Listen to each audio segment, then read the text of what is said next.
Hello everyone, welcome to Abhisha Ganithashala. ఈరోజు మనం direct and inverse proportions చూడబోతున్నాము. So what is direct proportion? Direct proportion is nothing but when one object is increasing, like for example A అనే object అనేది increase అయితే B అనే object కూడా increase అవుతే then we say that these two are directly proportional. అంటే one quantity అనేది increase అవ్వడము decrease అవ్వడము అనేది ఇంకొక క్వాంటిటీ పైన డిపెండ్ అవుతే దాన్ని మనం directly proportional to each other అని చెప్తాం. అంటే ఎగ్జాంపుల్ ఏమని చెప్పొచ్చు అంటే, ఫర్ ఎగ్జాంపుల్ మీరు 1 పెన్ కొన్నారు, దాని కాస్ట్ ఎంత? 2 రూపీస్ అనుకుందాం. 1 pen cost 2 rupees. For example మీరు 3 పెన్స్ కొన్నారనుకోండి, దాని కాస్ట్ ఎంత అవుతుంది? 6 రూపీస్ కదా. అంటే ఒకవేళ మీరు 10 పెన్స్ కొంటే దాని కాస్ట్ ఎంత? 10 రూపీస్ అవుతాయి. సరే, 10 into 2 ఏమవుతుంది? 20 రూపీస్ అవుతుంది. అంటే నేను నెంబర్ ఆఫ్ పెన్స్ అనేవి ఇంక్రీజ్ అవుతున్నప్పుడు number of cost of the pens కూడా ఏమవుతుంది? టోటల్ కాస్ట్ కూడా ఏమవుతుంది? ఇంక్రీజ్ అవుతుంది. అంటే దీని మీనింగ్ ఏంటి? నెంబర్ ఆఫ్ పెన్స్ పైన కాస్ట్ ఆఫ్ ది పెన్స్ అనేవి డిపెండ్ అయినాయి. అవునా? నెంబర్ ఆఫ్ పెన్స్ ఇంక్రీజ్ అవుతున్నప్పుడల్లా కాస్ట్ అనేది ఇంక్రీజ్ అవుతుంది. అంటే number of pens are directly proportional to the cost of pens. అర్థమైంది కదా? ఒకవేళ నెంబర్ ఆఫ్ పెన్స్ అనేవి డిక్రీజ్ అవుతున్నప్పుడు కాస్ట్ ఆఫ్ ది పెన్స్ కూడా డిక్రీజ్ అవుతున్నాయి అనుకోండి, అప్పుడు కూడా మనం నెంబర్ ఆఫ్ పెన్స్ అనేది directly proportional to the cost of pens. దీన్ని మనం వేరియబుల్స్గా ఎలా డినోట్ చేస్తామంటే, for example let X and Y are 2 quantities. Okay, when x is increasing, then y is also increasing, then we say that x is directly proportional to y. Or x is decreasing, then y is also decreasing because of x, then when we can say that x is directly proportional to y. Okay, we can write this as x ని ఇటు పంపించారనుకోండి, x by y అవుతుంది. x by y is directly proportional to some constant k తీసుకుంటాం. So దీన్నే మనం ఏం రాయొచ్చు అంటే xky అని రాయొచ్చు. ఓకేనా? That means x by y k. This is the formula here. By using this, we'll solve this question. If a pipe can fill a tank of capacity 50 liters in 5 hours. So 5 hours లో ఒక pipe ట్యాంక్ని fill చేస్తుంది, 50 liters capacity ఉన్న ట్యాంక్ని fill చేయగలుగుతుంది. So then how long will it take to fill a tank of capacity 75 liters అంటున్నాడు. ఒక tank యొక్క capacity ఎంత ఉందంట? 50 liters ఉంది. సో ఇది ఫిల్ చేయడానికి ఆ పైప్ ఎంతసేపు తీసుకుంటుంది? 5 hours టైం తీసుకుంటుంది. అలాగే ఒక 75 liters కెపాసిటీ ఉన్న ట్యాంక్ని ఫిల్ చేయడానికి ఆ పైప్ ఎంత టైం తీసుకుంటుంది అనేది క్వశ్చన్. ఓకేనా? ఇక్కడ చూడండి, కెపాసిటీ అండ్ టైం చూడండి. కెపాసిటీ 50 liters ఉన్నప్పుడు అది ఎంత టైం తీసుకుంటుంది? 5 hours టైం తీసుకుంటుంది. ఒకవేళ అది 75 liters అయిందనుకో, ఎంత టైం తీసుకుంటుంది అంటే, చూడండి కెపాసిటీ పెరుగుతూ ఉంటే దాని టైం కూడా పెరుగుతుంది కదా. అవునా? అది ఈ ట్యాంక్ని ఫిల్ చేసేయడానికి టైం కూడా ఎక్కువ టైం తీసుకుంటుంది. అంటే దాని మీనింగ్ ఏంటి? Capacity of the tank is directly proportional to the time taken by the pipe. అంటే కెపాసిటీ అనేది ఇంక్రీజ్ అవుతున్నప్పుడల్లా పైప్ ఆ ట్యాంక్ నింపే టైం కూడా ఇంక్రీజ్ అవుతూ ఉంది. కాబట్టి we can say that these two are directly proportional. So దీన్ని ఎలా సాల్వ్ చేయగలుగుతాం చెప్పండి? So here capacity of the tank ఎంత? 50 liters is directly proportional to 5 hours కదా. అంటే ఇక్కడ ఎక్స్ టర్మ్స్ ఏంటి? x1 ఏమో 50 liters, x2 ఏమో 75 liters, y1 ఏమో 5 hours. We don't know what is y2 here. So x1 is directly proportional to the y1. అంటే దీని ఫార్ములా ఏంటి? మనం ఇప్పుడే చూసాం కదా, x1 by y1 equals to x2 by y2. ఇది ఫార్ములా. ఎందుకు అంటే ఎక్స్ టర్మ్స్ ఏంటి? Capacity of the tank. Y terms ఏంటి? Time. They both are directly proportional. Directly proportional అంటే ఏంటి? దాని రేషియో అనేది ఈక్వల్గా ఉంటుంది అన్నమాట. ఇప్పుడు ఈ టూ టర్మ్స్ యొక్క రేషియోస్ అనేవి ఈక్వల్గా ఉంటాయి. x1 ఎంత 50 litres by 5 equals to x2 is 75, y2 we don't know. So now 5 1s are 5 10s are. ఈ y2ని ఇటు పంపించి 10 ఇటు పంపించండి. y2 అనేది ఇక్కడ డినామినేటర్లో ఉంది కదా, ఇటు పంపిస్తే న్యూమరేటర్లోకి షిఫ్ట్ అవుతుంది. ఇక్కడ 10 అనేది న్యూమరేటర్లో ఉంది కదా, న్యూమరేటర్లో ఉన్న దాన్ని ఆర్హెచ్ఎస్లోకి పంపిస్తే డినామినేటర్కి షిఫ్ట్ అవుతుంది. ఇప్పుడు ఎంత వస్తుందో చూడండి answer. 2 5 2s are 10, 5 1s are next 2, 5 5s are 25. Next 15 by 2 means 2 1s are 2 7s are 14, remainder is 1, that is 10, 2 5s are 10. So 7.5 hours time తీసుకుంటుంది. 75 లీటర్స్ ఉన్న ట్యాంక్ని ఫిల్అప్ చేయడానికి ఎంత టైం తీసుకుంటుంది ఆ పైప్? 7.5 hours తీసుకుంటుంది. Next question, A loaded truck travels 14 kilometers in 25 minutes. If the speed of the remains the same, how far can it travel in 5 hours? అంటే ఒక truck 14 kilometers travel చేయడానికి ఎంత time తీసుకుంటుంది? 25 minutes తీసుకుంటుంది. అలా 5 hours తీసుకొని ఎంత దూరం ట్రావెల్ చేస్తుంది అంటున్నాడు. అంటే ఇక్కడ ఎన్ని కిలోమీటర్స్ అనేది అడుగుతున్నాడు క్వశ్చన్. అర్థమైందా? సో ఇక్కడ డిస్టెన్స్ పెరుగుతూ ఉంటే టైం ఏమవుతుంది? టైం కూడా పెరుగుతుంది. స్పీడ్ అనేది సేమ్ ఉంది ఇక్కడ. స్పీడ్కి డిస్టెన్స్కి టైంకి మధ్య రిలేషన్షిప్ ఎలా ఉంటుంది? Distance is equals to speed into time. This is the formula here. So distance పెరిగినప్పుడు టైం కూడా పెరుగుతుంది. ఒకవేళ డిస్టెన్స్ తగ్గితే టైం కూడా తగ్గుతుంది. Next, what about distance and speed? So that means distance is directly proportional to the time always. So distance is directly proportional to the time. So ఇక్కడ దీన్ని ఎలా రాయొచ్చు? ఇక్కడ x1 అనేది 14 kilometers అయితే y1 అనేది 25 అవుతుంది. x2 ఏమో మనకు తెలియదు. 5 hours y2 అనేది ఇచ్చాడు. ఫార్ములాలో సబ్స్టిట్యూట్ చేయండి. x1 by y1 equals to x2 by y2. So x1 ఎంత? 14 by y1 ఎంత? 25 minutes. ఓకే, ఇది మినిట్స్. దీన్ని కూడా మినిట్స్లో కన్వర్ట్ చేస్తే ఎంత? 5 hours-ని మినిట్స్లో కన్వర్ట్ చేయండి. 1 hour is equals to 60 minutes. That means 5 hours is equals to how many minutes? 5 into 60 is how much? 5 6 are 30. So 300 minutes. Substitute చేయండి ఇక్కడ. x2 by y2 ఎంత? 300. Do the calculations here. Here we need to find out the what is x2 value. x2 ఒకటి నుంచి 300 ఇటు పంపించండి. So x2 equals to 14 by 25 into 300 అనేది డినామినేటర్లో ఉంది కదా, ఇటు వస్తే న్యూమరేటర్లోకి షిఫ్ట్ అవుతుంది. So 5 table, 5 5s are 25, 5 6 are 0. Next 5 1s are 5, 1s are 5, remainder is 1, 5 2s. So x2 is equals to 14 into 12 is how much? 12 4s are 48, 12 1s are 12, 12 plus 4 is 16, 168 kilometers. ఓకేనా? అంటే 5 hours-లో ఆ truck అనేది ఎంత దూరం ఎంత distance travel చేస్తుంది? 168 kilometers travel చేస్తుంది. Next, what is inversely proportional? Inversely proportional is nothing but, for example, let x and y two quantities are there. When x is increasing, y is decreasing, then we say that x is inversely proportional. Inverse అంటే opposite అనమాట.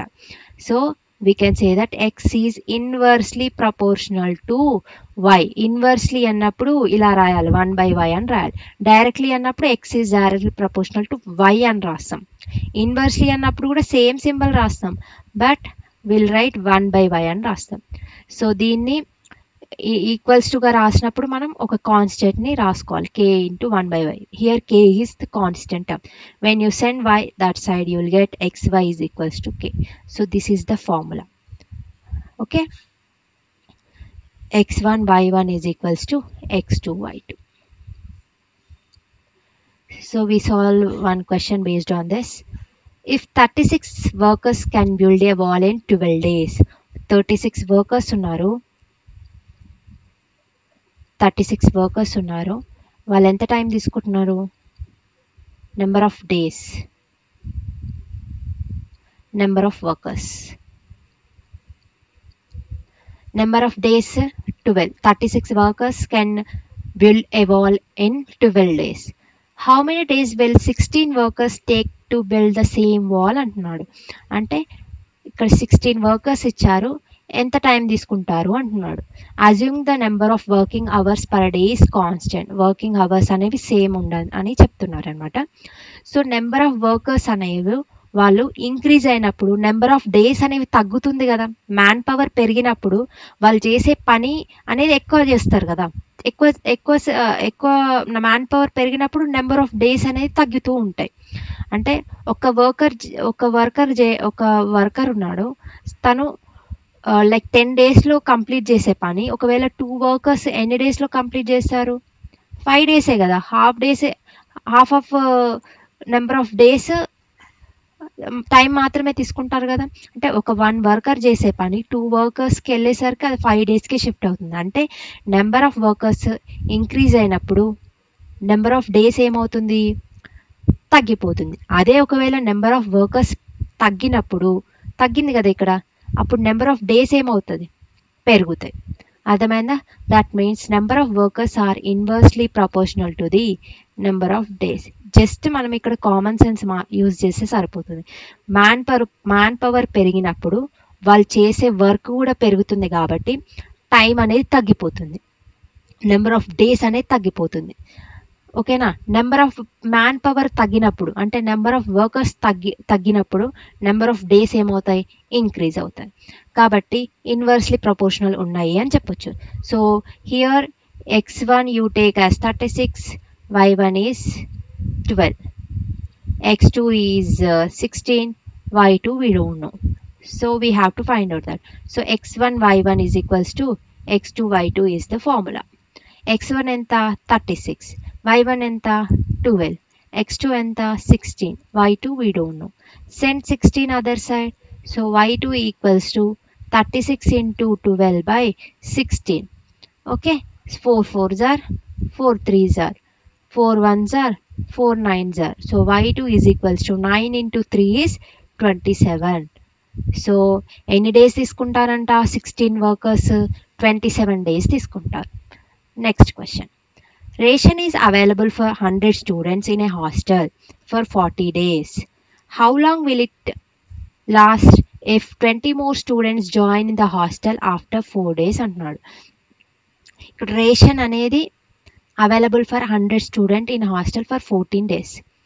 Number of students ఎంతమంది and ఎన్ని days? Number of days. So number of workers, number of days is 100, like number of students are 100, so the ration will be available for 40 days. It lasts for 40 days. Okay, next question. How long will it last if 20 more students join? 20 more students అంటే 100కి ఇంకొక 20 students add అవుతున్నారు. Total ఎంతమంది ఇప్పుడు? 120 students. ఈ 120 స్టూడెంట్స్కి join in the hostel after 4 days అంటున్నాడు. 4 days తర్వాత వాళ్ళు జాయిన్ అయ్యారు ఇక్కడ. సో ఇక్కడ వాళ్ళు ఎప్పుడు జాయిన్ అయ్యారు? ఆఫ్టర్ 4 days అంటున్నాడు కదా. సో ఇప్పుడు దీన్ని మనం ఎలా సాల్వ్ చేయొచ్చు చెప్పండి? ఆల్రెడీ 4 days ఆఫ్టర్ 4 days అంటే 4 days ఆల్రెడీ అయిపోయినాయి. 4 days ఎంతమంది తిన్నారు?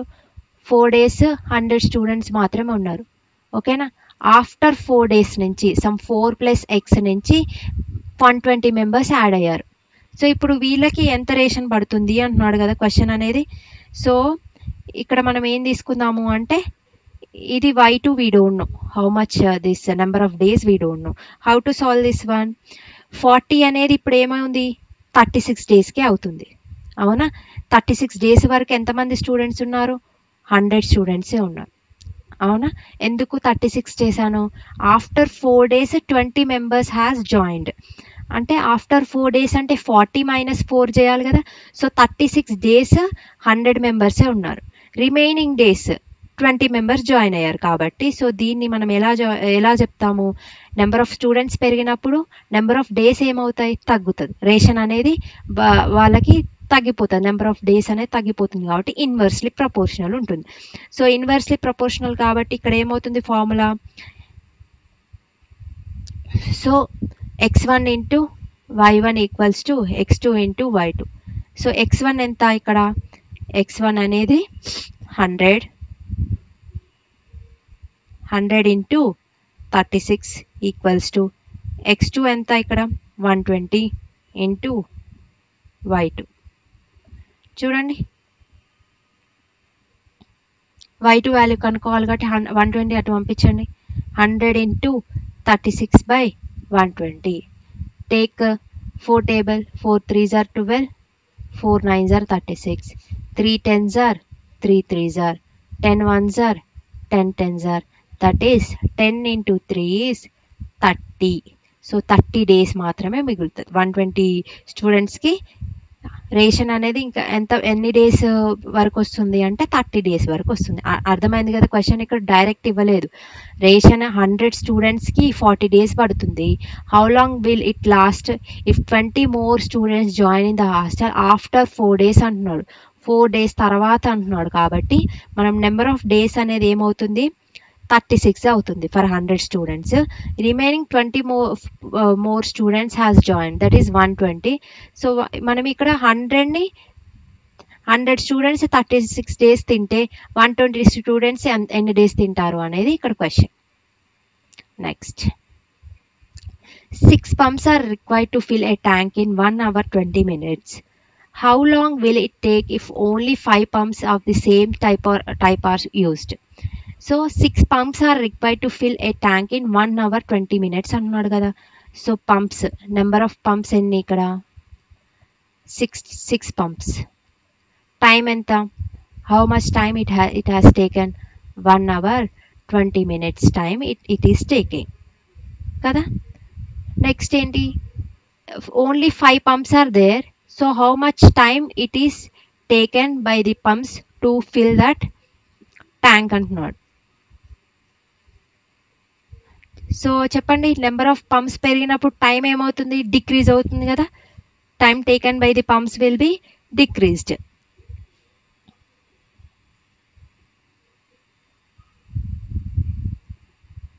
చేయండి, ఇప్పుడు ఏమవుతుంది, ఇన్వర్స్లీ ప్రపోర్షనల్ అని చెప్తుంది కదా. Number of pumps is inversely proportional to the time taken by the pumps.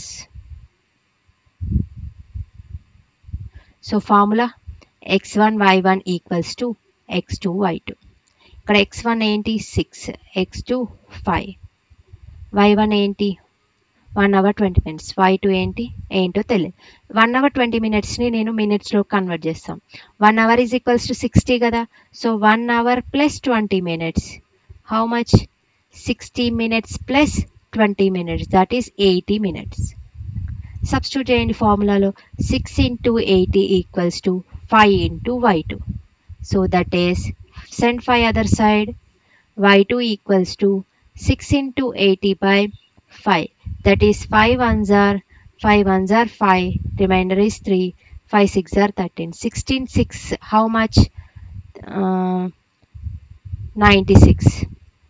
So 96 minutes పడుతుంది, 96 minutes, that is 1 hour 36 minutes అవుతుంది. 1 hour అంటే 96 ఏమని రాయొచ్చు, 60 + 36 రాయొచ్చు కదా మినిట్స్. 60 minutes అంటే ఎంత, 1 hour plus 36 minutes, 1 hour 36 minutes తీసుకుంటుంది 5 pumps. చూడండి టైం అనేది పెరిగింది, చూడండి నెంబర్ ఆఫ్ పంప్స్ తగ్గినప్పుడు టైం కూడా పెరుగుతుంది అనమాట. Next compound proportion. What is compound proportion? One quantity may be in direct proportion with other 2 quantities. ఇది ఎప్పుడు యూజ్ చేస్తామంటే మోర్ దెన్ 2 క్వాంటిటీస్ ఉన్నప్పుడు, లైక్ x y z అంటే మోర్ దెన్ టూ క్వాంటిటీస్ ఉన్నప్పుడు మనం కాంపౌండ్ ప్రపోర్షన్ యూజ్ చేస్తాం. ఇందులో for example x may be directly proportional to the other two quantities. That means X is directly proportional to y, x is directly proportional to z ఉన్నప్పుడు next next situation ఎలా ఉండొచ్చు అంటే one quantity may be inversely proportional with other two quantities. That means x is inversely proportional to y and x is inversely proportional to z. Third situation ఎలా ఉంటుండొచ్చు, one quantity may be directly proportional with one of the two quantities and inversely proportional with other remaining quantity. అంటే for example X is inversely proportional to one quantity that is y and x is directly proportional to z. ఇలా ఉన్నప్పుడు ఇలాంటి three situations ఉన్నప్పుడు మనం compound proportionality use చేస్తాం. Will see one example here. Consider the mess charges of 35 students for 24 days is 6,300 rupees. Okay. Next, how much will be the mess charges for 25 students for 18 days అన్నాడు. 18 డేస్కి ఎంత charge పడుతుంది అని అడుగుతున్నాడు ఇక్కడ question. So దీన్ని మనం ఎలా చేస్తాము, ఫస్ట్ మెస్ ఛార్జెస్ అన్నాడు. Mess charges, next number of the students,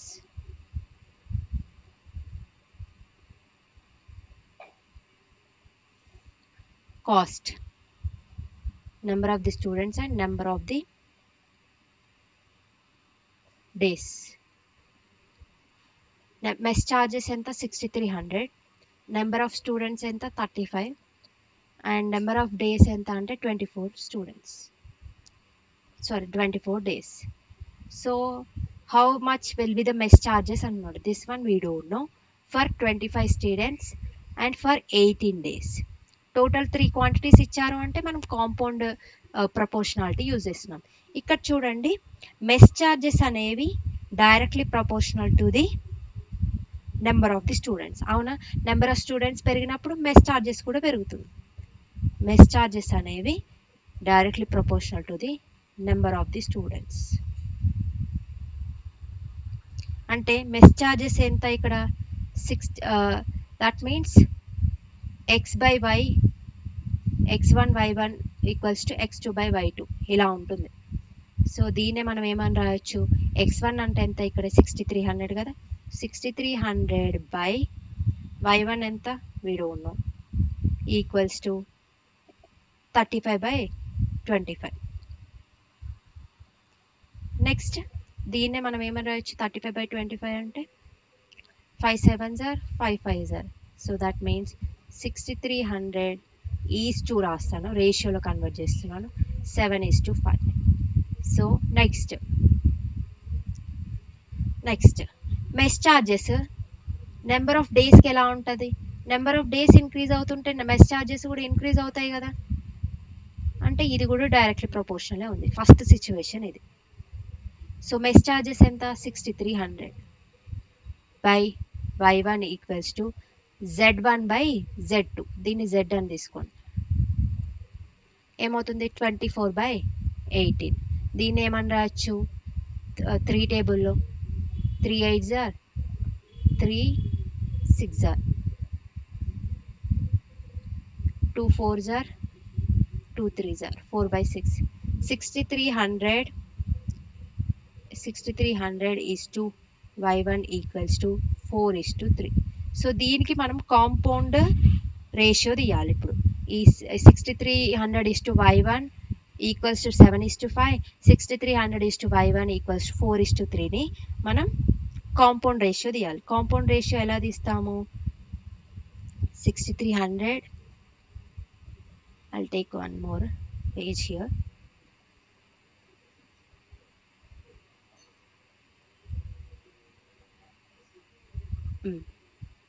ఇక్కడ ఏముంది చెప్పండి, 6,300 is to y1 is compound ratio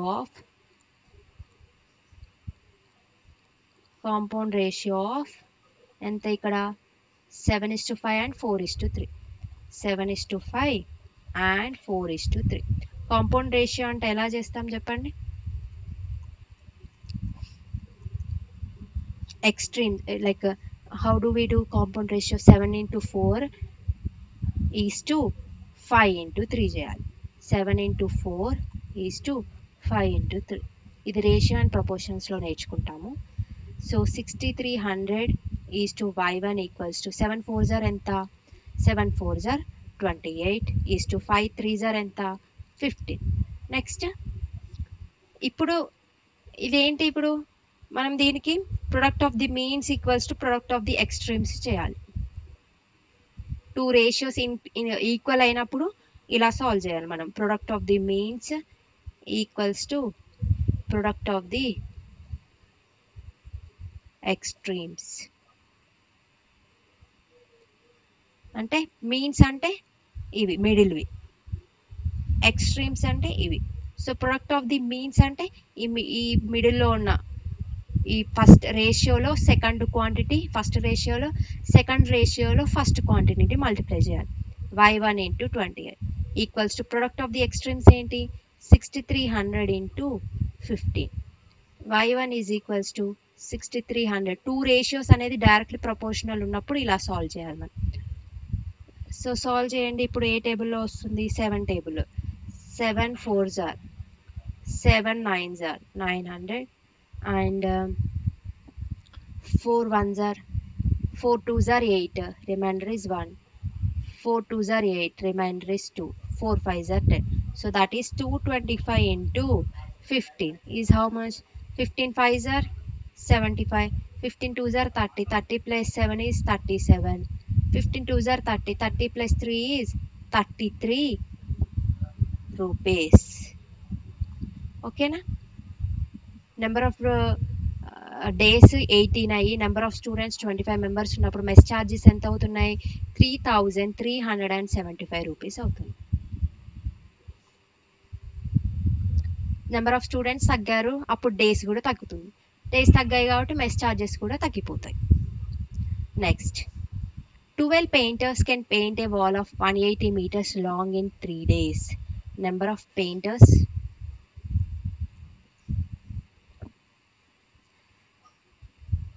wall, length of the wall. Next, number of days.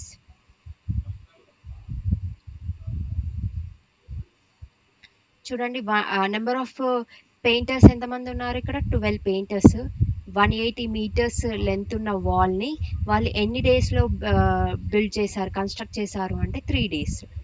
అలా how many painters are required to paint 200 meters, sorry paint చేశారు వాళ్ళు, not construct.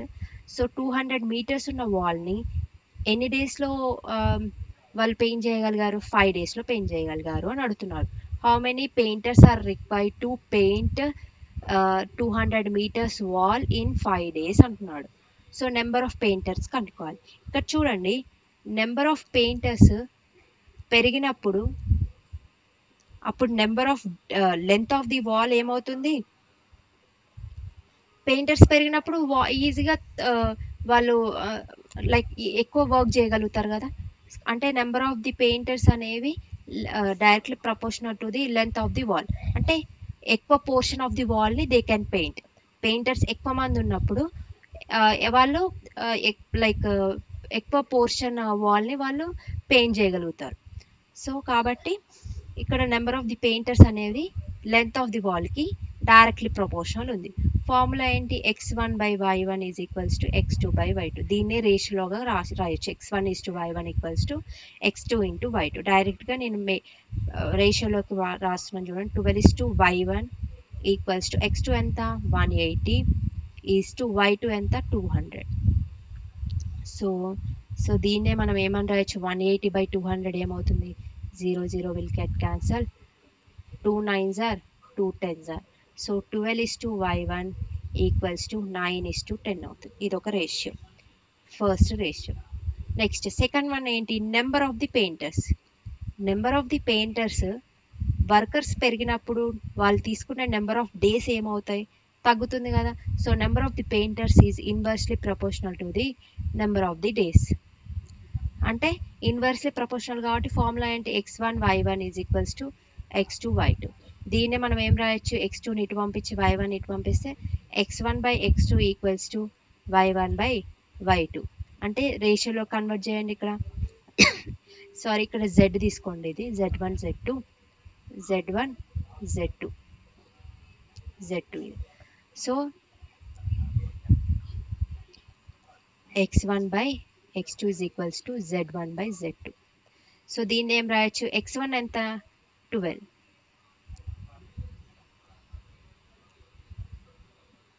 x1 ఎంత 12. We don't know what is x2 here.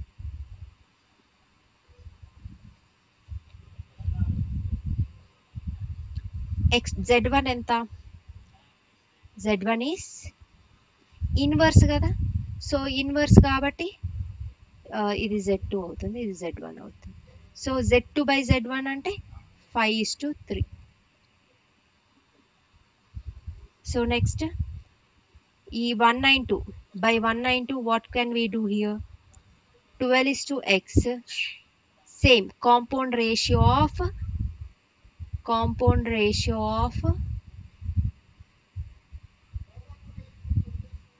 9:10 and 5:3. So ఏమని రాయొచ్చు, 9 into 5 is to 10 into 3 రాయొచ్చు.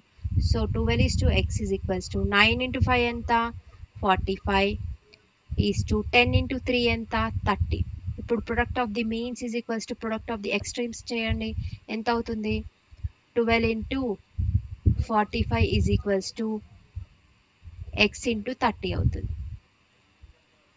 30 ఇటు పంపించండి, x is equals to 12 into 45 by 30. Take 5 table, 5 6s are 5 9s are 6 1s are 6 2s are. So x is equals to, that is sorry, x2 is equals to 9 2s are 18. So 18 number of painters are 18. So length of the wall will be 200. They'll take 5 days. So ఇక్కడ confuse అవ్వకండి x2 అంటే ఏంటి అనేది.